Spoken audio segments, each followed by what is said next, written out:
Olá pessoal, bem-vindos ao meu canal. Eu sou o Nerd Tuga.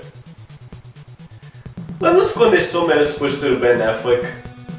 Desde que o filme foi anunciado em 2014 como parte do universo cinemático da DC e desde que recebeu o título de O Batman em 2016, este filme tem sofrido várias mudanças. Havia uma altura em que o Ben Affleck ia realizar, havia uma altura em que o Deathstroke ia aparecer, havia uma altura em que ia ser baseado na novela gráfica Asilo de Arkham, do Grant Morrison, e isto tudo foi quando o filme ainda era suposto fazer parte do universo da DC, ou mundos da DC, ou lá como é que se chama, e quando o Ben Affleck ainda era suposto fazer de Batman, antes de ele decidir ter uma saída graciosa do papel.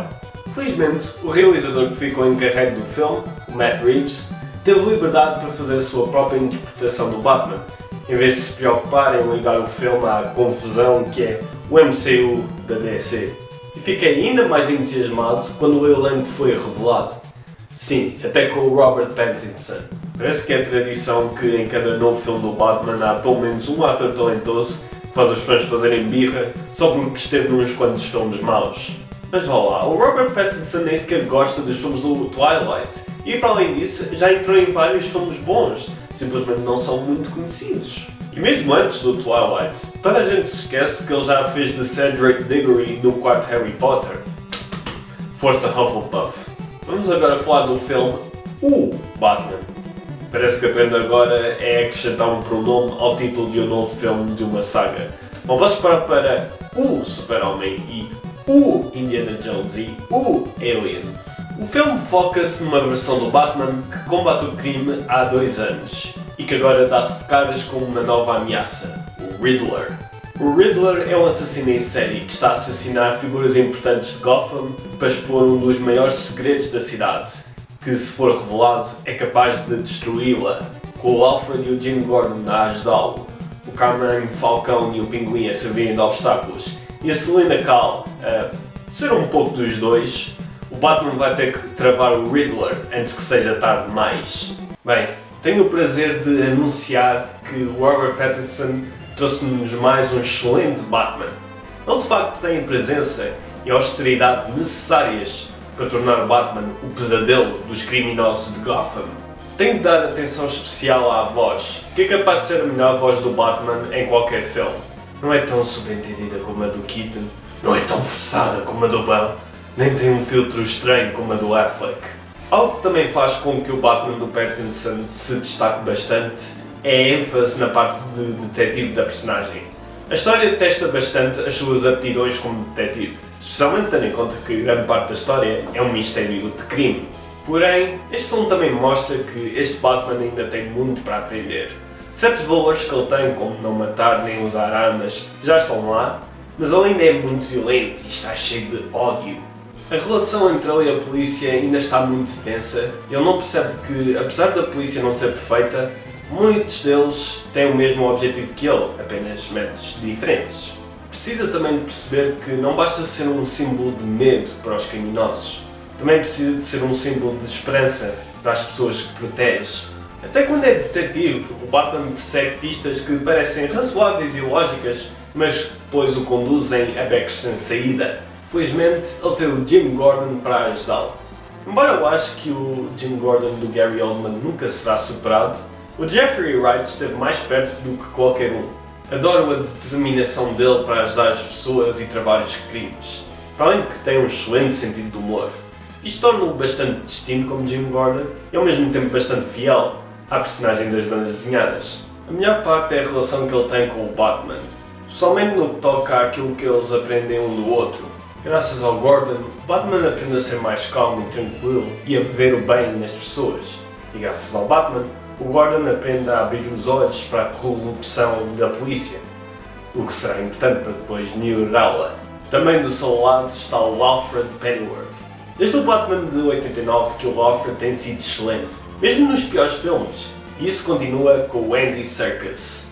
Há uma cena em particular entre ele e o Pattinson que é bastante emocional e muito bem interpretada, realçando a relação deles de pai e filho adotivos. Zoe Kravitz como Selina Kyle. Ela é fixe, I guess. Mas a sério, a Zoe Kravitz é uma excelente Catwoman. É inteligente, é durona, é atlética, é sedutora, mas não sem mostrar a sua vulnerabilidade e o seu lado mais sensível. Até é capaz de ser a melhor Catwoman de sempre. Yep, ainda melhor do que a Michelle Pfeiffer, se é que é possível. Para além disso, também tenho que dar pontos extra à Zoe Kravitz por também interpretar a Catwoman no filme do Lego Batman. Falando agora dos vilões, o Colin Farrell traz-nos um pinguim fenomenal. E sim, este é o Colin Farrell. Isso é o quão boa a maquilhagem é.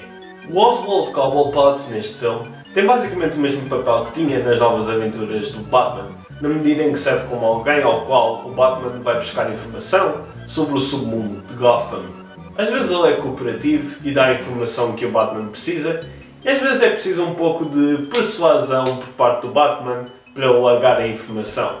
Neste sentido, o Pinguim acaba por ser um bom alívio cómico, mas sem nunca perder a sua dignidade, sendo bastante respeitado entre os criminosos de Gotham e com razão. Por último, temos o vilão principal do filme, o Riddler. Eu fiquei bastante entusiasmado com os atores que foram anunciados para o filme, mas o Paul Dano foi aquele que eu achei perfeito para o seu papel. O Paul Dano é perito em interpretar personagens mentalmente instáveis, assim como personagens que ao início parecem fracas e insignificantes, mas na verdade estão um passo à frente de toda a gente. E de facto, o Riddler é bastante intimidante neste filme, não só devido à sua personalidade volátil, mas também aos atos sádicos que ele está disposto a cometer para alcançar os seus objetivos. Pois os puzzles e os enigmas que ele deixa para o Batman resolver são bastante criativos, e adoro o jogo de gato e rato que ele joga com ele. Algo também muito bem feito é a origem do Riddler, que faz um excelente trabalho a explicar as circunstâncias que o levaram àquele ponto e permite-te perceber e simpatizar com a motivação dele sem estar do lado dele. Isto leva-nos a um aspecto bastante assustador do Riddler, que é as suas semelhanças com a vida real. O Riddler neste filme não é muito diferente de terroristas civis com os quais temos lidado ultimamente, até no nosso próprio país. A personagem levanta um espelho à sociedade, ao mostrar as condições que podem dar a origem a este tipo de personalidades extremas, tais como a falta de acesso à saúde mental, a diferença de classes e a corrupção. Mostra também o poder e o perigo da internet e das redes sociais para juntar indivíduos com a mesma maneira deturpada de pensar, contribuindo para ataques mais eficientes. Em geral, o Riddler é um excelente vilão. Só espero é que ele ganhe um maior sentido de estilo, porque com o facto que tem agora, ele parece um gimp.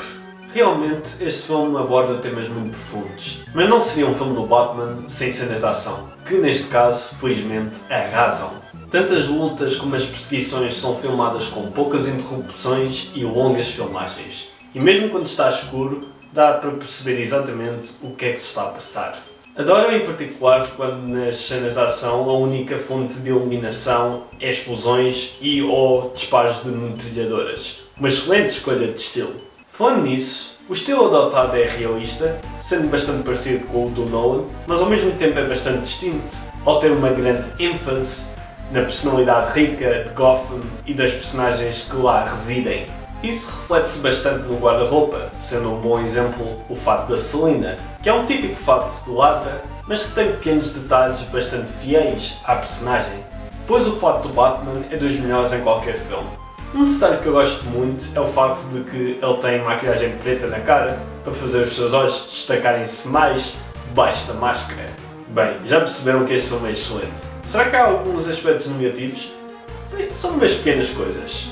Primeiro, este Batman em particular não utiliza a típica personalidade de playboy do Bruce Wayne em público, que é algo que eu sempre gostei nos outros filmes, já que era uma maneira bastante eficaz de disfarçar a sua identidade como Batman. Porém, percebo que nesta fase da sua carreira ele esteja mais interessado em ser o Batman do que em representar o papel de Bruce Wayne, o filântropo. Pois, em termos do Carmine Falcone, o grande chefe do crime de Gotham, o John Turturro faz um trabalho decente, mas a personagem em si podia ter sido mais complexa. Eles por acaso acabam por fazer uma grande revelação sobre uma relação que ele tem com uma das personagens, só que depois acaba por não ter muita significância para a história. Mas essas falhas são muito pequenas, não impedem o Batman de ser um dos melhores filmes do Cavaleiro das Trevas de sempre. A excelente ação e grande sentido de estilo, em conjunto com as personagens e temas complexos, fizeram-me sentir como se estivesse a ver uma banda desenhada do Batman no grande ecrã, mais do que qualquer outro filme do Batman. E portanto, dou ao O Batman 5 Batarangs em 5.